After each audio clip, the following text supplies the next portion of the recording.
வணக்கம் பிள்ளைகள். இன்றைக்கு நாங்கள் இலக்கிய வரலாறு கொப்பி பார்க்க போறோம். இந்த இலக்கிய வரலாற்று கொப்பியில நாங்க பார்க்க போற பகுதி சங்க மருவிய காலம். இன்னைக்கு நாங்க பார்க்க போறது இலக்கிய வரலாற்று கொப்பி. அந்த இலக்கிய வரலாற்று கொப்பியில நாங்க பார்க்க போறது சங்க மருவிய காலம்.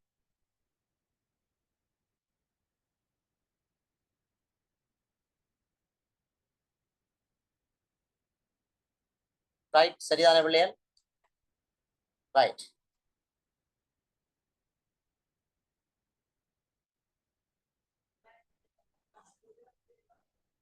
அவ தலையங்க போடுங்க பிள்ளைகள். இலக்கிய வரலாற்று கொப்பி எடுங்க எல்லாரும். இலக்கிய வரலாற்று கொப்பி எடுத்து எல்லாருமே தலையங்கம் போடுங்க. சங்க மருவிய காலம். பாருங்க பிள்ளை, சங்க காலத்துல எல்லாமே உங்களுக்கு கிளியர் பண்ணியாச்சோட்டு பாருங்க.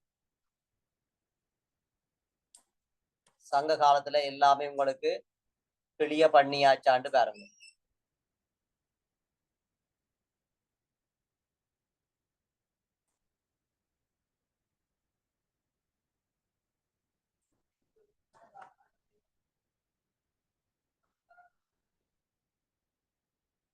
சங்க காலத்துல எல்லாமே கிளியர் பண்ணியாச்சுண்டு பாருங்க.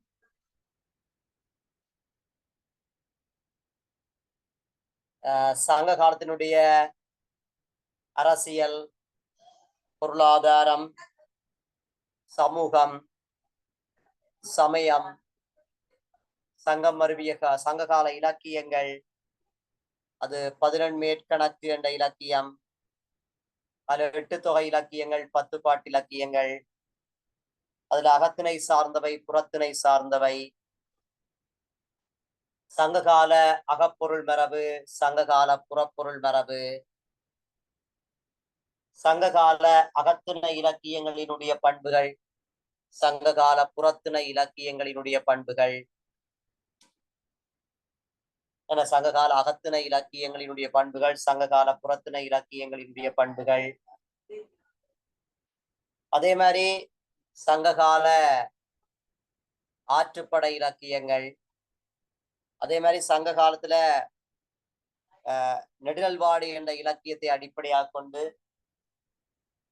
அது அகத்திணை சார்ந்த இலக்கியம் என்று சொல்லி எவ்வளவுக்கு எவ்வளவு பொருந்தும் என்று சொல்லி ஆராய்ந்து நாங்கள் அது புறத்திணை சார்ந்த இலக்கியம் என்று சொல்லி எவ்வளவுக்கு பொருந்தும் என்று சொல்லி ஆராய்ந்த நாங்கள். இதெல்லாம் இருக்கலாம் பிள்ளைகள். பாருங்க, ஓமண்டா ஓமன் சொல்லுங்க, இல்லையாண்டா இல்லையான்னு சொல்லுங்க. எல்லாம் இருக்குமென்னு நினைக்கிறேன்.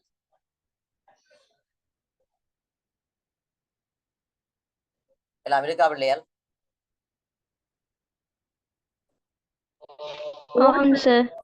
சரி, ஓகே. அப்படியேண்டா சங்க மருவிய காலம் என்று தலையங்கம் போடுங்க. அப்படின்னு சொன்னால் சங்க மருவிய காலம் என்று தலையங்கம் போடுங்க.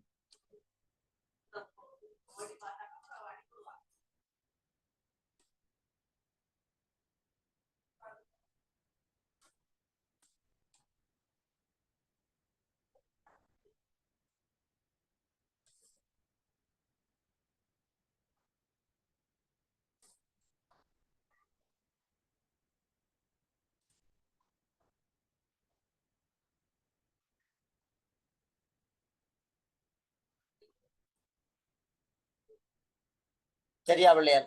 ரைட். சங்க மருவிய காலம் என்று எல்லாரும் தலையங்கம் போடுங்க.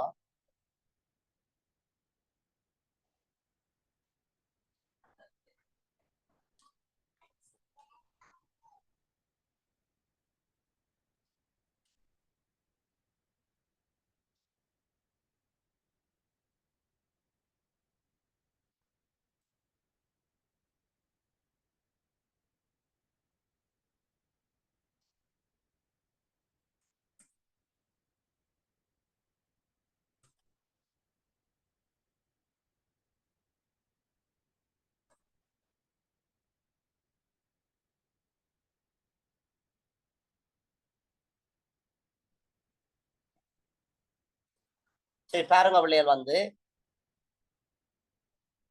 தென்னிந்திய தமிழ் இலக்கிய வரலாற்றில நாங்கள் பார்த்தோம்னு சொல்லி சொன்னால் சங்க காலத்தை அடுத்து விளங்குகிற காலம்தான் பிள்ளைகள் எந்த காலம் என்றா சங்கம் மருவிய காலம். சங்க காலத்தை அடுத்து விளங்குகிற காலம்தான் சங்கம் மருவிய காலம்.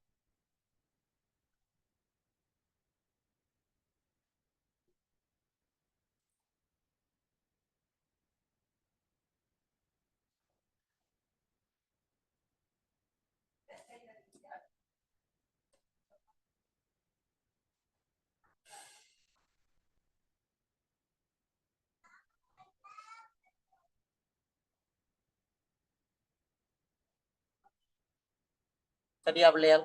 ரைட். சங்க காலத்துல சேர சோழ பாண்டியர்கள் ஆட்சி செய்தாங்க. என சங்கம் மருவிய காலத்துல களப்பிரர் என்று சொல்லப்படுகின்ற கொள்ளை கூட்டத்தினர் ஆட்சி செய்யறாங்க. களப்பிரர் என்று சொல்லப்படுகின்ற கொள்ளை கூட்டத்தினர் ஆட்சி செய்கின்றாங்க சங்கம் மருவிய காலத்துல.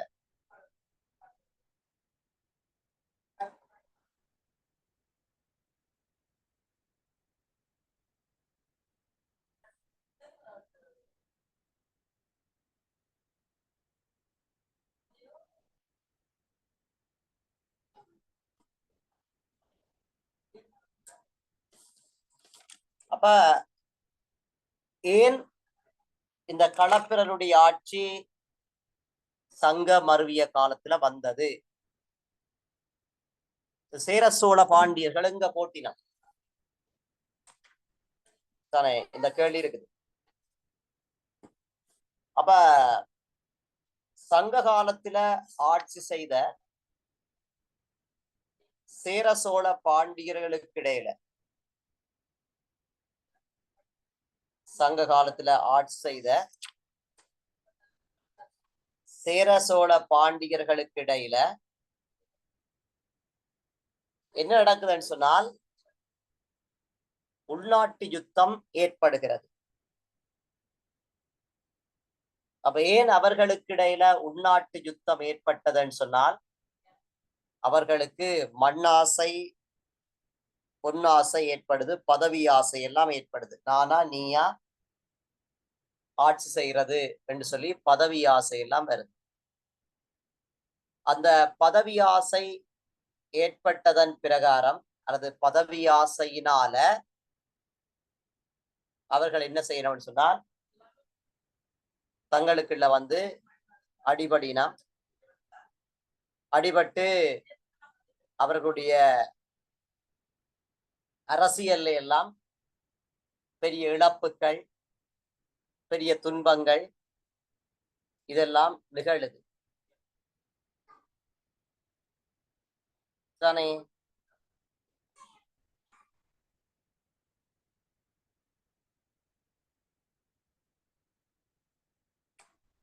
அப்ப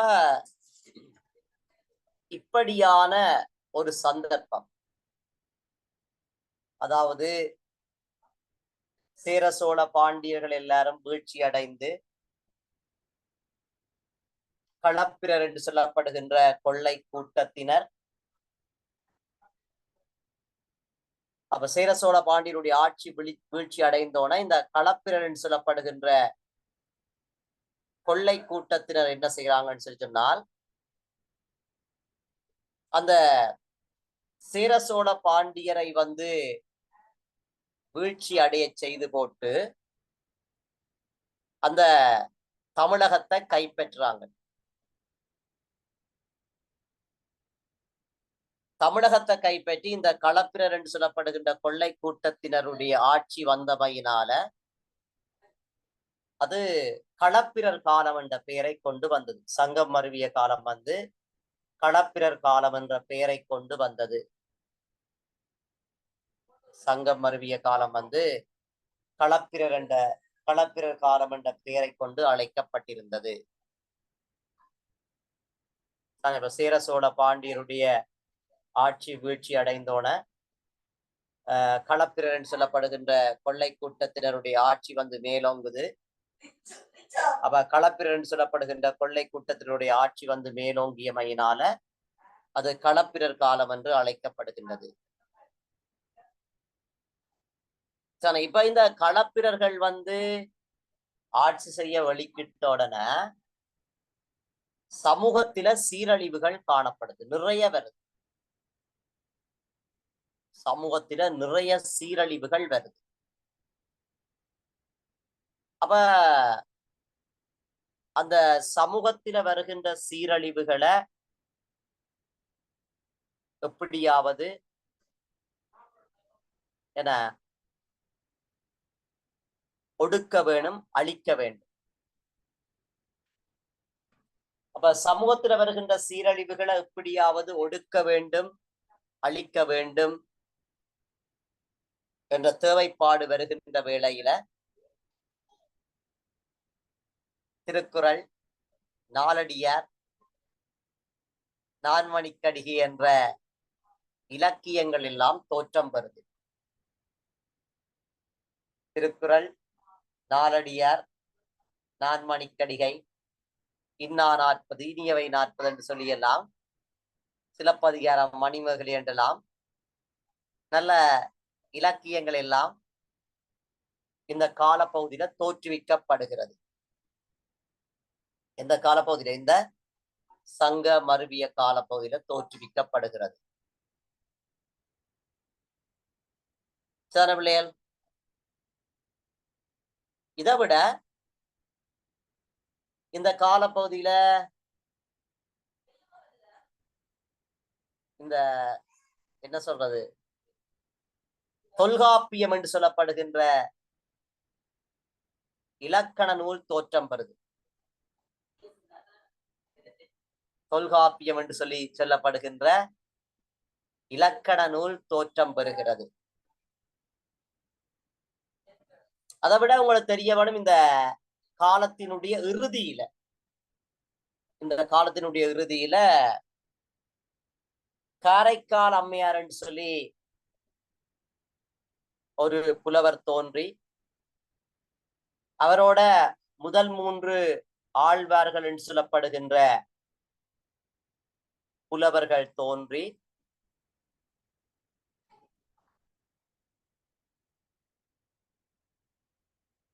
அவர்களும் இந்த தமிழையும் சமயத்தையும் வளர்க்க வேணும் என்று சொல்லி விரும்பி, தமிழையும் சமயத்தையும் வளர்க்க வேணும் என்று சொல்லி விரும்பி வெளிக்கிடைக்குதான் பல பக்தி இலக்கியங்கள் தோன்றுது. சமயத்தையும் தமிழையும் வளர்க்க வேண்டும் என்று விரும்புகின்ற வேளையில தான் பல பக்தி இலக்கியங்கள் அந்த காலத்திலே தோற்றுவிக்கப்படுகிறது. சமயத்தையும் தமிழையும் வளர்க்க வேண்டும் என்று விரும்புகின்ற வேளையில பல பக்தி இலக்கியங்கள் அந்த காலத்திலே தோற்றுவிக்கப்படுகிறது.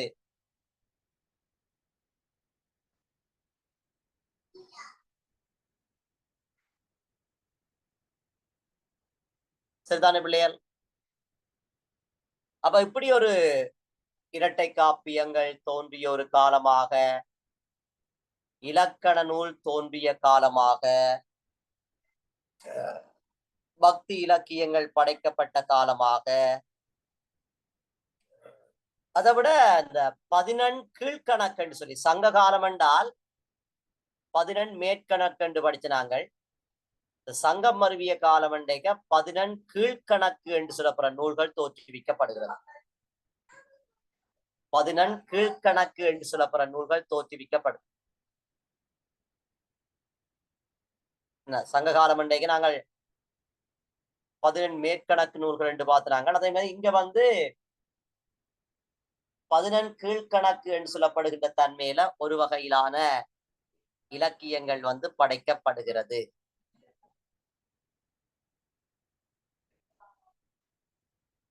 அப்ப இப்படியான ஒரு அரசியல், சமூக, பொருளாதார சூழ்நிலையில தான், சமய சூழ்நிலையில தான் இந்த சங்கம் மருவிய காலத்தை நாங்க படிக்க போறோம். ஆனா இந்த சங்க காலத்தோட ஒப்படைக்க உண்மையிலே இந்த சங்கம் மருவிய காலத்துல ஒரு அரசியல் ரீதியான ஒரு குறைபாடு இருந்தாலும், ஒரு பொருளாதார ரீதியான ஒரு என்ன சொல்றது தாழ்வு நிலைமை இருந்தாலும், ஒரு சமூக சமய ரீதியான ஒரு சீரழிவான நிலை காணப்பட்டிருந்தாலும், ஆனா பல வகையான இலக்கியங்கள் இந்த காலத்துல படைக்கப்பட்டிருக்கு. அதுல ஒரு சொல்லக்கூட மிக முக்கியமான விடயம்தான். எனக்கு இலக்கியங்கள் தோன்றி இருக்குது.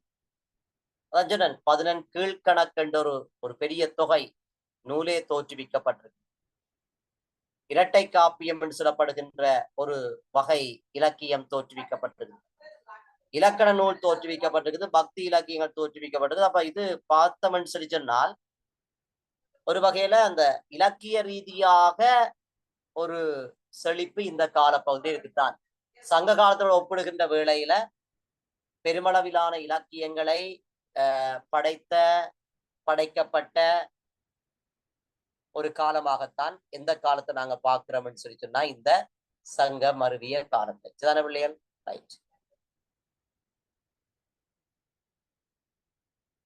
என்ன பார்க்கிறோம்டா, இந்த சங்கம் மருவிய காலத்தை அப்படித்தான் பார்க்கிறோம்.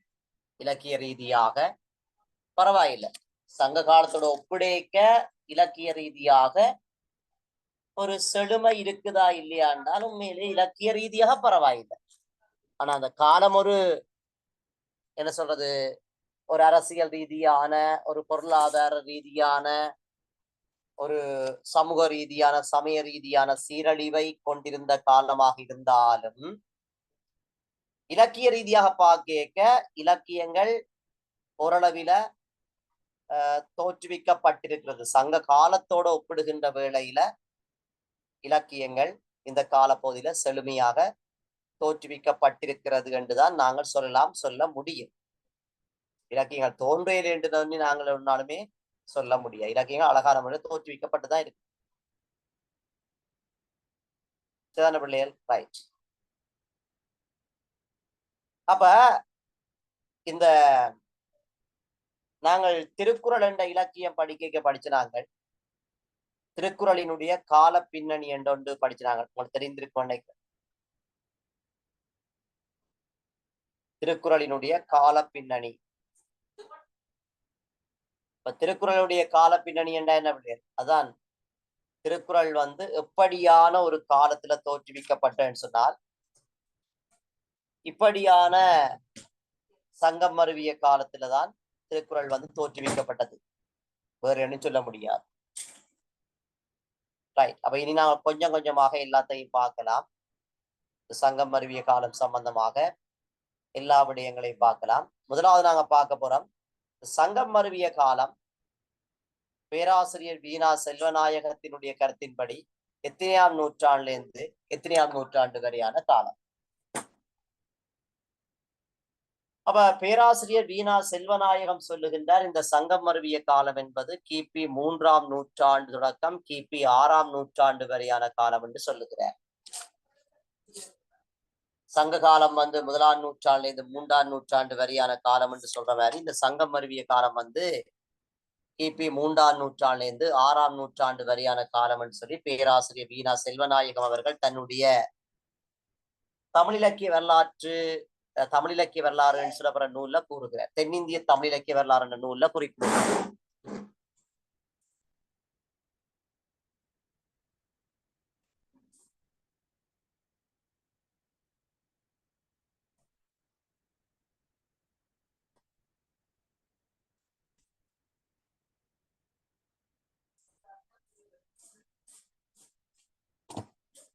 தென்னிந்திய தமிழ் இலக்கிய வரலாறு என்ற நூல்ல குறிப்பிடுகிறார். கிபி 3ஆம் நூற்றாண்டு தொடக்கம் கிபி 6ஆம் நூற்றாண்டு வரையான காலம்தான் சங்கம் மருவிய காலம்.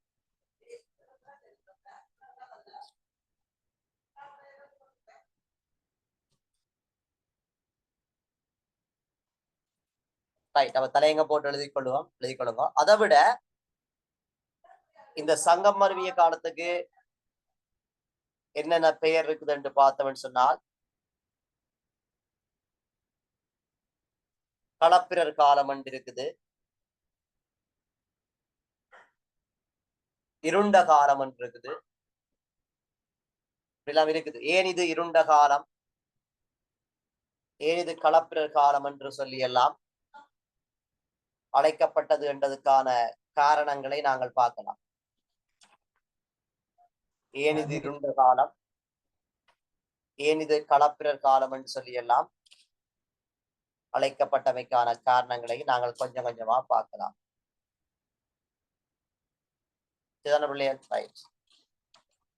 ஒரு நாட்டில அரசியல் என்பது ஸ்திரமாக இருந்தால் அல்லது பொருளாதாரம் என்பது ஒரு ஓங்கிய நிலையில் இருந்தால் அந்த நாடு ஒரு இருண்ட யுகத்துக்குள்ள தள்ளப்பட மாட்டாது. இது உண்மையான விடயம். சங்க காலம் ஒரு இருண்ட யுகத்துக்கு தள்ளப்பட்ட காலம் அல்ல சங்க காலம். அப்ப சங்கம் மருவிய காலம் அப்படி பார்க்க ஒரு இருண்ட யுகத்துக்குள்ள தள்ளப்பட்டு தான் இருக்கு.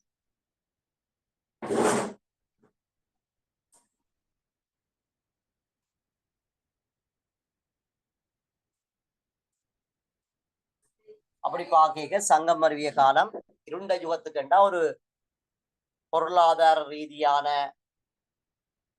ஒரு நிலை இல்லாத தன்மை, அரசியல் ரீதியாக, சமூக ரீதியாக, சமய ரீதியாக ஒரு சீரழிவான நிலையில காணப்படுதென்றால் அது ஒரு இருண்ட யுகத்துக்குள்ளதான் தள்ளப்பட்டிருக்குது. அப்ப அதனால அது ஒரு இருண்ட காலம் என்றும் அழைக்கப்படுகிறது. இந்த சங்கம் மருவிய காலம் இருண்ட காலம் என்றும் அழைக்கப்படுகின்றது. இந்த சங்கம் மருவிய காலம். ரைட், அப்ப எழுதி கொள்ளுங்க பிள்ளையர். சங்க மருவிய காலம் என்று தலையங்கம் போட்டு அதுக்கு எழுதி கொள்ளுங்க. தென்னிந்திய தமிழிலக்கிய வரலாற்றில்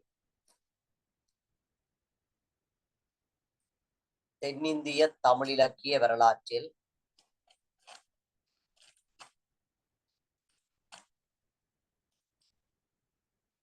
தென்னிந்திய தமிழிலக்கிய வரலாற்றில் கிபி 3ஆம் நூற்றாண்டு தொடக்கம்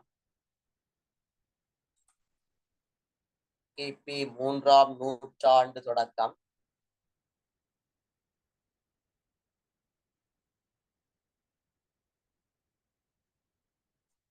கிபி 6ஆம் நூற்றாண்டு வரையான காலப்பகுதியினை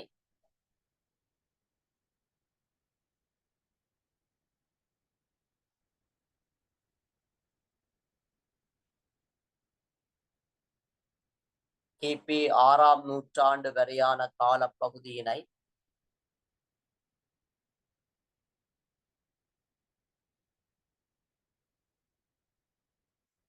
சங்க மருவிய காலம் என அழைப்பர். சங்க மருவிய காலம் என அழைப்பர்.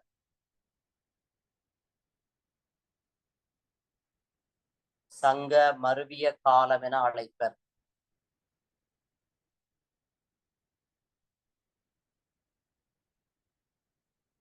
சங்க மருவிய காலம் என அழைப்பர்.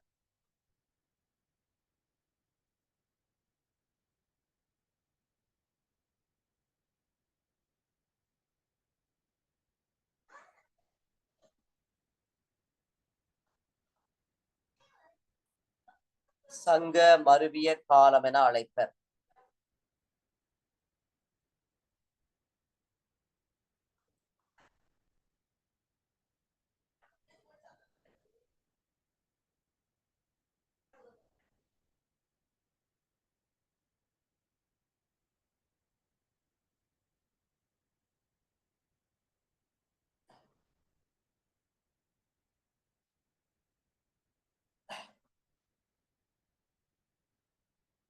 ரைட், அப்ப என்ன பிள்ளைகள், கிபி 3ஆம் நூற்றாண்டிலிருந்து கிபி 6ஆம் நூற்றாண்டு வரையான காலப்பகுதியை சங்க மருவிய காலம் என அழைப்பர். கிட்டத்தட்ட 300 ஆண்டுகள் தான். கிட்டத்தட்ட 300 ஆண்டுகள் தான்.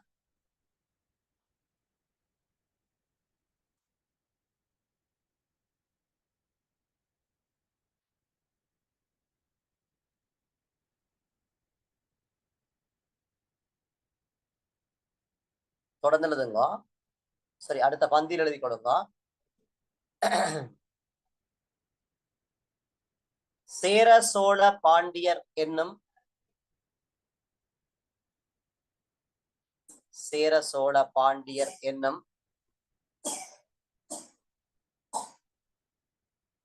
சேர சோழ பாண்டியர் என்னும்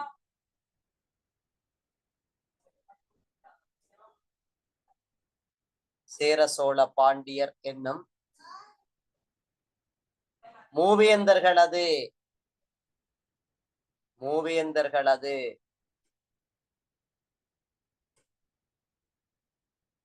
மூவேந்தர்களது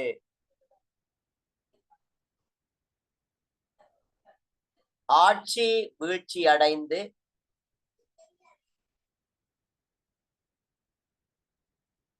ஆட்சி வீழ்ச்சி அடைந்து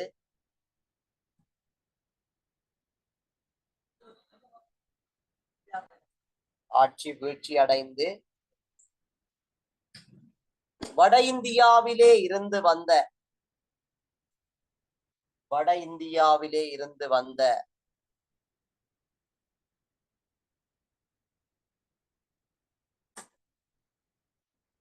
வட இந்தியாவிலே இருந்து வந்த களப்பிரர் என்ற கொள்ளை கூட்டத்தினர்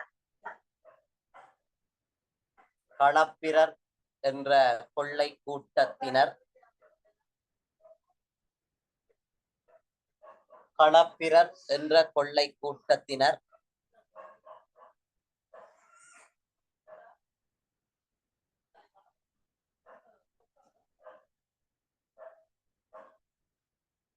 என்ற கொள்ளை கூட்டத்தினர்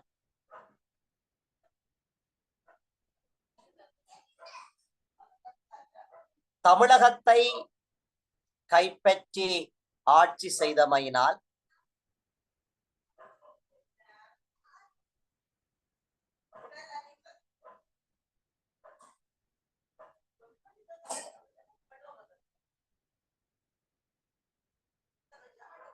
தமிழகத்தை கைப்பற்றி ஆட்சி செய்தமையினால்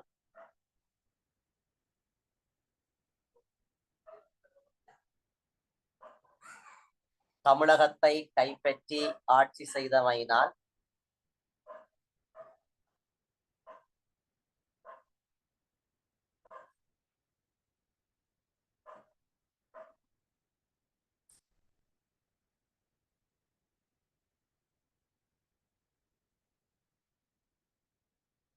ஆட்சி செய்தமையினால்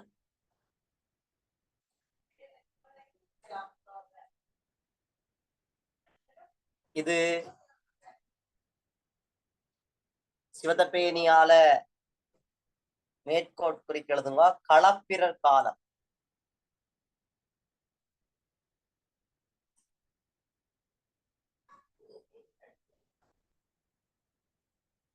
களப்பிரர் காலம்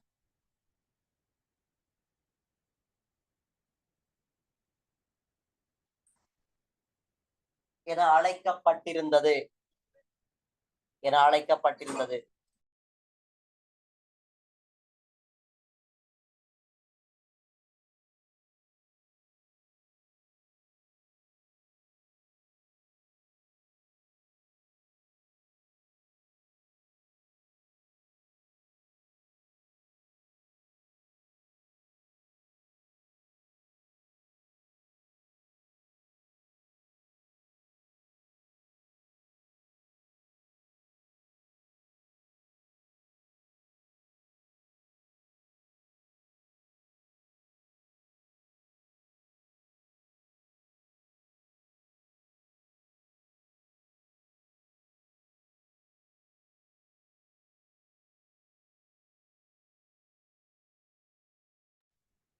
ரைட்.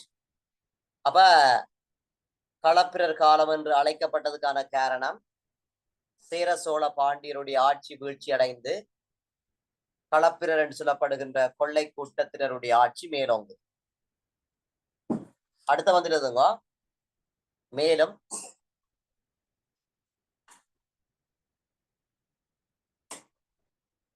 களப்பிரரால்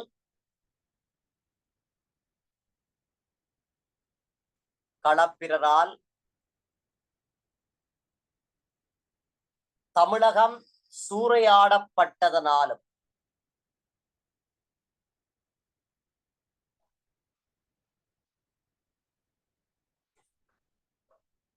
களப்பிரரால் தமிழகம் சூறையாடப்பட்டதனாலும்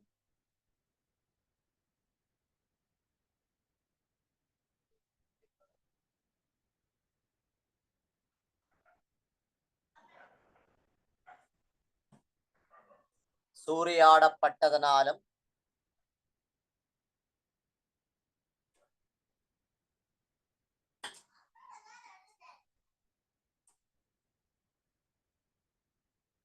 மக்கள்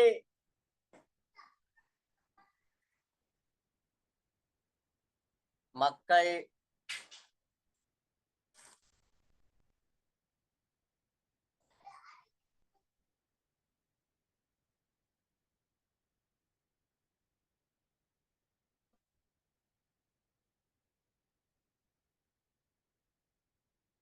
சமூக சீரழிவினை சந்தித்து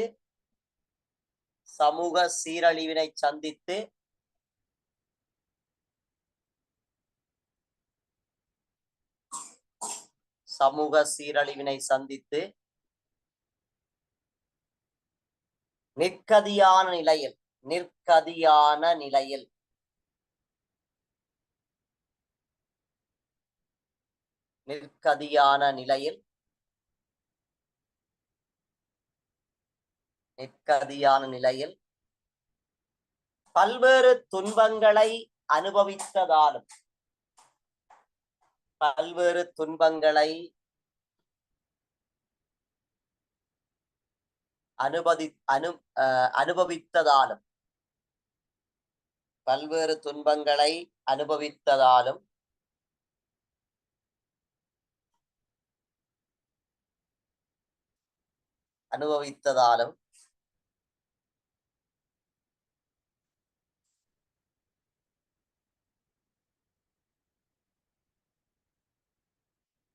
இக்காலம் பற்றிய தெளிவான தகவல்களை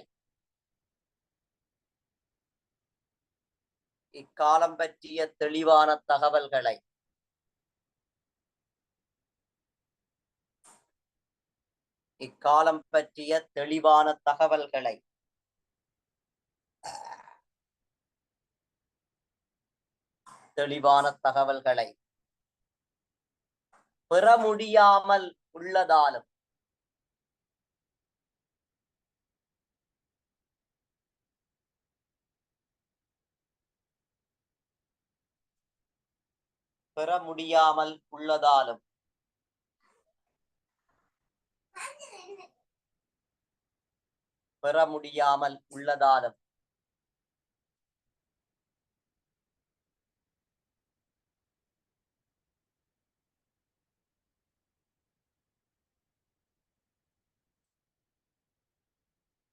உள்ளதாலும் இக்காலம்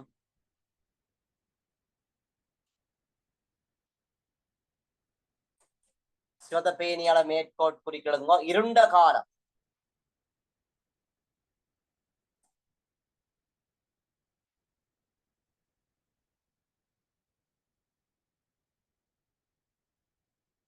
இருண்ட காலம்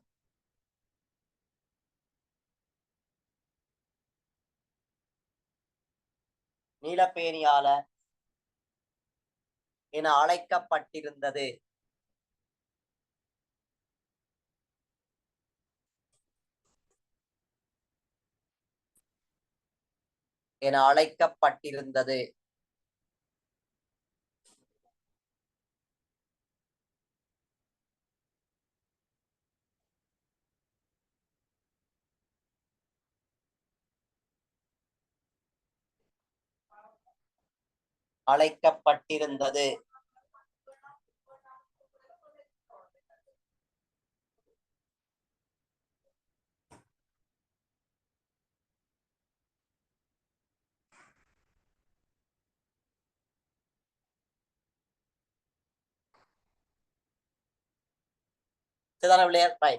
அப்ப என்னென்றால் இந்த காலப்பகுதியில வந்து தமிழகத்தை களப்பிரர் வந்து ஆட்சி செய்த உடனே அவங்க முதல்ல வந்து என்ன செய்தாங்கன்னு சொன்னா தமிழகத்தில் இருந்த சொத்துக்களை முதல்ல சூறையாடினாங்க. வளமையாகவே ஒரு நாட்டு மன்னர்கள் என்றால் சொத்துக்களை சூறையாட கூடாது. ஆனா இங்க பார்த்தோம்னால் வந்த உடனே சொத்துக்களை படபடன்று சூறையாடினாங்க. பிள்ளையர் சொத்துக்களை சூறையாடினாங்க. சொத்துக்களை வந்து சூறையாடி போட்டு என்ன செய்தாங்கன்னு சொல்லி சொன்னால் மக்களை நிற்கதியான ஒரு நிலையில விட்டாங்க. மக்களுக்கு யாருமே ஆதரவு இல்லை என்ற ஒரு நிலை காணப்பட்டது. நிற்கதியில மக்கள் வாழ்ந்தார்கள். நிற்கதி மக்களை யாருமே ஆதரிக்க முடியாத ஒரு நிலை ஏற்பட்டுவிட்டது. சமூக சீரழிவுகளை மக்கள் சந்திச்சார்கள். அப்ப அதனால அந்த காலம் என்ன எப்படி என்று சொல்லப்படுகின்ற தகவல்களை பெறுவது என்பது பெரிய கடினமாக இருந்தது. அதனால இதை நாங்க எப்படி பார்க்கிறோம்னு சொன்னால் இருண்ட காலமாக பார்க்கிறோம். சங்கம் மருவிய காலத்தை எப்படி பார்க்கிறோம்னா ஒரு இருண்ட காலமாக பார்க்கிறோம். ஓகே, அடுத்த பதில் இருந்துங்க. இவை தவிர, அடுத்த பதில் இவை தவிர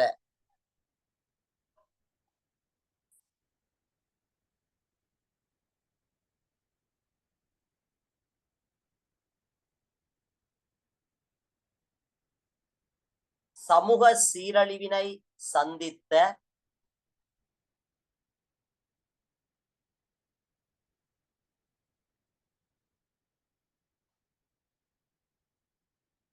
சமூக சீரழிவினை சந்தித்த தமிழ் சமுதாயத்தை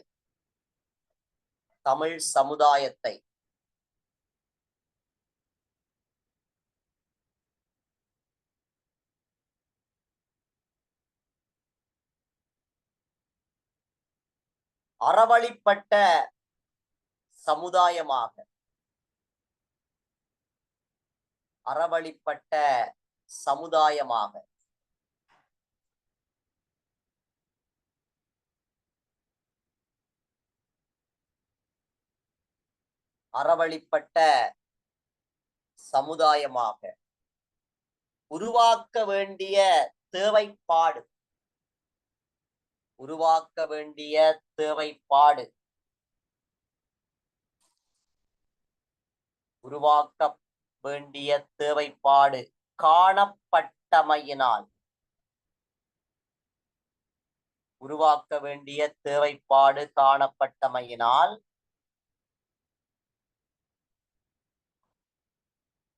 உருவாக்க வேண்டிய தேவைப்பாடு காணப்பட்டமையினால்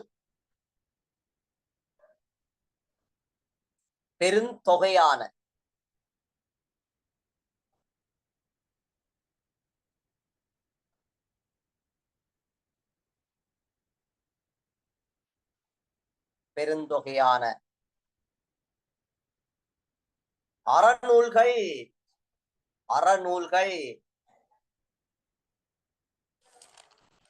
அறநூல்கள்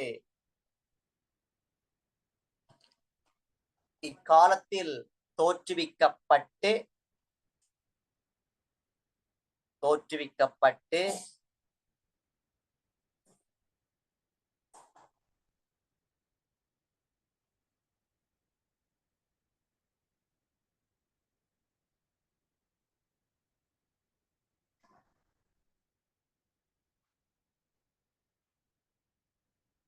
தோற்றுவிக்கப்பட்டு சமுதாயத்தை சீர்திருத்த முயன்றமையினால்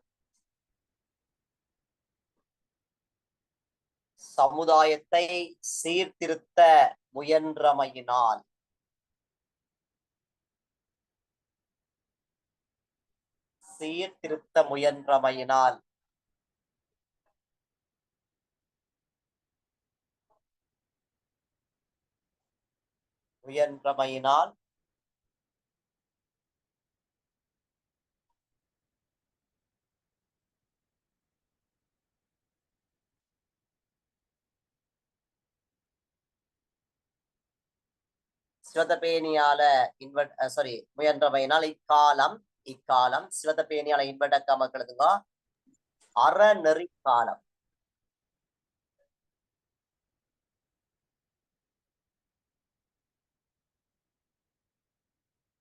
சிவதபேரியா இன்வெர்டக்க மக்களுங்க அறநெறி காலம் நீலப்பேணியால எனவும் அழைக்கப்பட்டிருந்தது.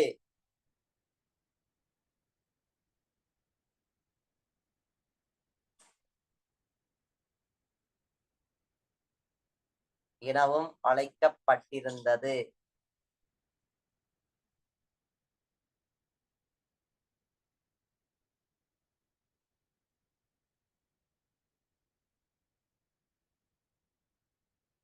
எனவும் அழைக்கப்பட்டிருந்தது.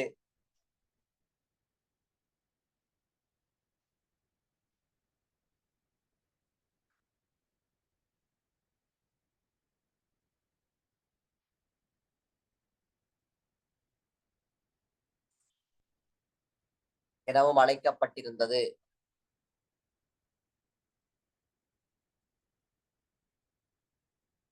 அப்ப இருண்ட காலம் என்று அழைக்கப்பட்டிருக்குது, சங்கம் மருவிய காலம் என்று அழைக்கப்பட்டிருக்குது, களப்பிரர் காலம் என்று அழைக்கப்பட்டிருக்குது, அறநெறி காலம் என்று அழைக்கப்பட்டிருக்குது. எதுன்னு சொன்னா இந்த சங்கம் மருவிய காலம். என்ன ரைட். அடுத்த வந்துடுதுப்பா.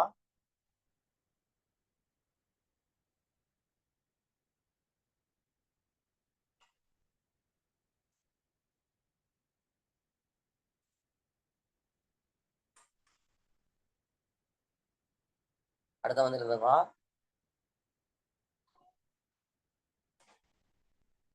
களப்பிரருடைய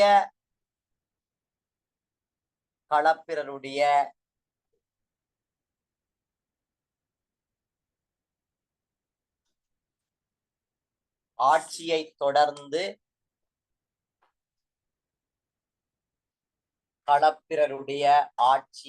தொடர்ந்து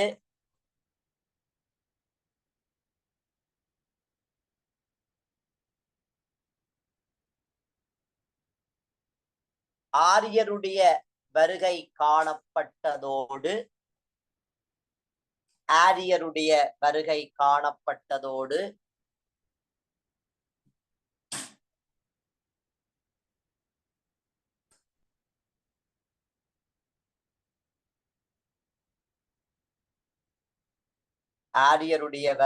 காணப்பட்டதோடு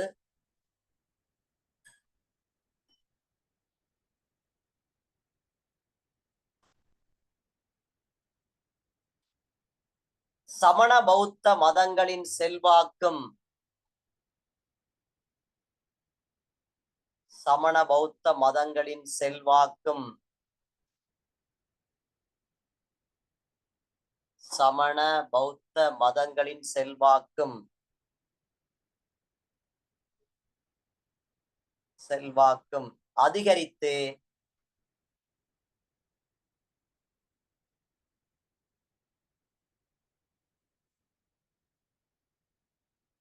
அதிகரித்து இக்காலத்தில்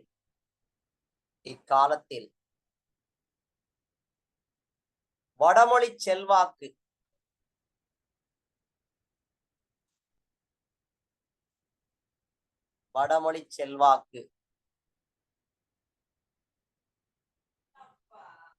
இலக்கியங்களில் மிகுதியாக காணப்பட்டிருந்தன.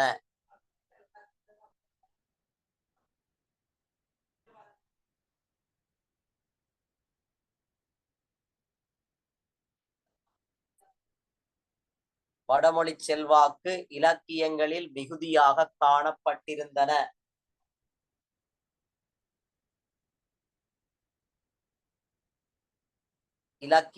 மிகுதியாக காணப்பட்டிருந்தன.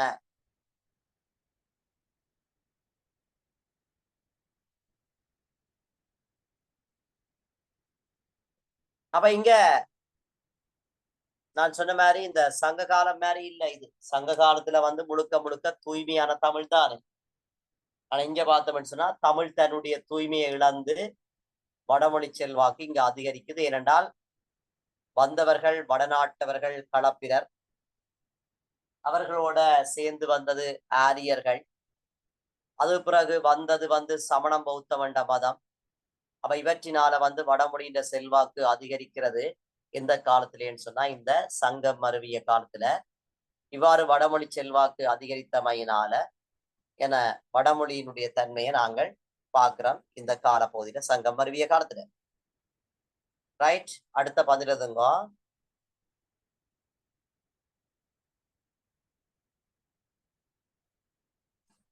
இவை மட்டுமல்லாமல் இவை மட்டுமல்லாமல்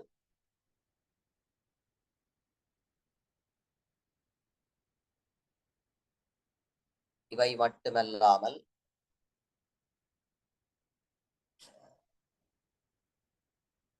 இக்காலத்தின் இறுதி பகுதியில்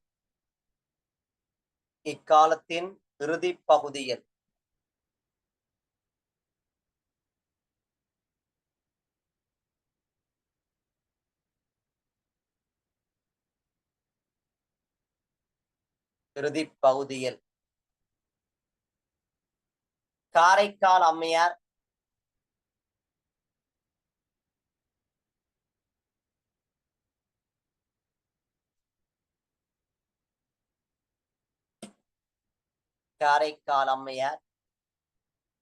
முதலாழ்வார்கள்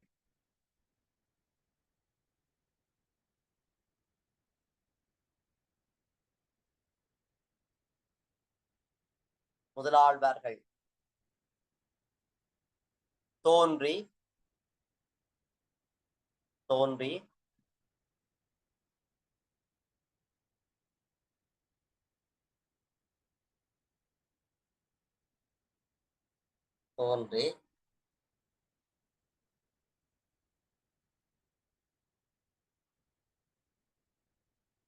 பல வகையிலான தமது முயற்சியினால்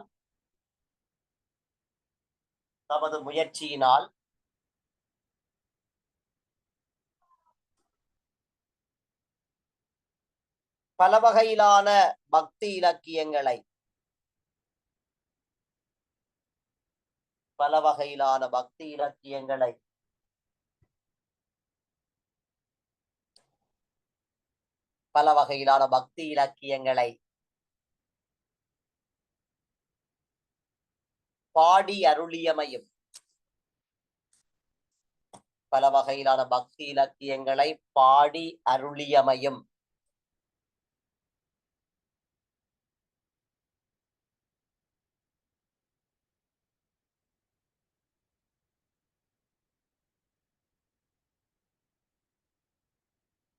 பாடி அருளியமையும்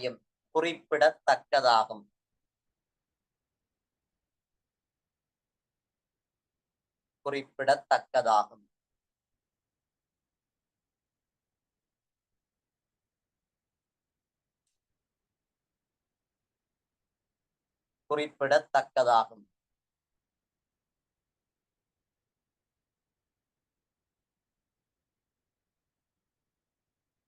அப்ப இந்த நான் முதலே சொன்ன மாதிரி இந்த காரைக்கால் அம்மையார் தோன்றி, அற்புத திருவந்தாதி, திருவிரட்டை மணிமாலை, திருவாலங்காட்டு மூத்து திருப்பதிகம், திருவாலங்காட்டு பதிகம் என்றெல்லாம் இலக்கியங்களை பாட, அங்கால அந்த பேயாழ்வார், பூதத்தாழ்வார், பொய்கை ஆழ்வார் என்று சொல்லப்படுகின்ற முதல் 3 ஆழ்வார்களும் என்ன செய்யறோம்னு சொன்னால், 1ஆம் திருவந்தாதி, 2ஆம் திருவந்தாதி, 3ஆம் திருவந்தாதி என்ற இலக்கியங்களை எல்லாம் பாடினார். காரைக்கால் அம்மையார் என்ன செய்யறாருன்னு சொன்னா, அந்த பாடைக்க சிவன் என்று சொல்லப்படுற ஒரு கடவுள், ஏன்னா முஸ்லீம் பிள்ளைகளுக்கு தான் இது கூட விளங்க வேணும். புலின்ற தோலை போட்டிருப்பார், கழுத்துல ஒரு பாம்பு இருக்கும், மனது பார்த்தோம்னு சொன்னா பக்கத்துல ஒரு மனைவி இருப்பார், அதை விட சூலாயுதம் வைத்திருப்பார். இவர் தான் அந்த சிவபெருமான். அவருடைய தலை கொஞ்சம் கருப்பாக இருக்கும், அப்படியே உயரமாக இருக்கும் அந்த தலை, சடாமுடி என்று சொல்றது. கழுத்துல ஒரு பாம்பு தொங்கிக் கொண்டிருக்கும், புலியாடைய தரித்திருப்பார் சிவபெருமான். நல்ல கருமையான ஆள், இவர் தான் சிவபெருமான். இவரை நீங்க பார்க்கிறண்டால் வடிவா பார்க்கணும் என்றால் திருக்கேஸ்வரம் என்று சொல்லப்படுகின்ற ஆலயங்கள்ல பார்க்கலாம். பெரிய சிலை இருக்குது. நான் திருக்கோணேஸ்வரத்துல 40 என்னவோ அடியில ஒரு சிலை இருக்கிறது. நீங்க பார்க்கணும்டா, நான் படம் வேணுமெண்டா அனுப்பி பார்க்கிறேன்டா, பார்க்காத பிள்ளைகள் பார்க்கலாம், படங்களை பார்க்கலாம். அதே மாதிரி திருக்கேஸ்வரத்திலையும் நான் 40 50 அடியில அவருடைய ஒரு சிலை இருக்குது. மன்னார் மாவட்டத்தில் உள்ள திருக்கேஸ்வரம் என்ற சிலையையோ, அல்லது திருவோணமலை மாவட்டத்தில் இருக்கிற திருக்கோணேஸ்வரம் என்று சொல்லப்படுகின்ற சிலையோ பார்க்கின்ற வேளையில இவர்தான் சிவபெருமான் என்பது உங்களுக்கு துலங்கும். இவர்தான் சிவபெருமான் என்பது உங்களுக்கு விளங்கும். சிதான பிள்ளைகள், ரைட். அதே மாதிரி தான் திருமால் என்று சொல்லி அவரும் கருமையான பச்சை நிறம், கருமையான பச்சை நிறம். அவருக்கு பின்னால ஒரு பசு, பக்கத்துல ஒரு பசு கன்று ஒன்று நிற்கும். புல்லாங்குழல வந்து கையில வச்சிருப்பார் தானே. இது முஸ்லீம் பிள்ளைகளுக்காக தான் சொல்றேன். அவர் ஒரு கருமையான கரும்பச்சையான ஆளா, கரும்பச்சை, அதான் பச்சை மாமலை போலன்னு சொல்றது, கரும்பச்சையான ஆள். இவர்கிட்ட பாம்பெல்லாம் கிடையாது. இவர் வந்து இவர் பதில் பசுக்கன்று இருக்கும். இவர் கையில ஒரு புல்லாங்குழல் வச்சிருப்பார். இவருக்கு பக்கத்துல ஒரு நெய், அதாவது வெண்ணெய் பாத்திரம் இருக்கும். இவர் வந்து சில இடங்கள்ல குழந்தையாகவும் இருப்பார், சில இடங்கள்ல ஒரு இளந்தாரியாகவும் இருப்பார். நல்ல அழகன், கருமையான ஆள் என்றாலும் நல்ல அழகனாக விளங்குவார். இவர்தான் திருமால். அந்த திருமாலை முழுவதற் கடவுளாக கொண்டுதான் முதல் 3 ஆழ்வார்கள், பேயாழ்வார், பூதத்தாழ்வார், பொய்கை ஆழ்வார் என்று சொல்ற ஆழ்வார்கள் பல்வேறுபட்ட பக்தி இலக்கியங்களை படைத்தார்கள். இது சம்பந்தமான பல்வேறுபட்ட விடயங்களை எல்லாத்தையும் நாங்கள் அடுத்தடுத்த கிளாஸ்ல கொஞ்சம் கொஞ்சமா பார்ப்போம். இப்ப எங்களுக்கு சங்கமருவிய காலம் சம்பந்தமான ஒரு வரலாறை நாங்கள் படிச்சுட்டோம்.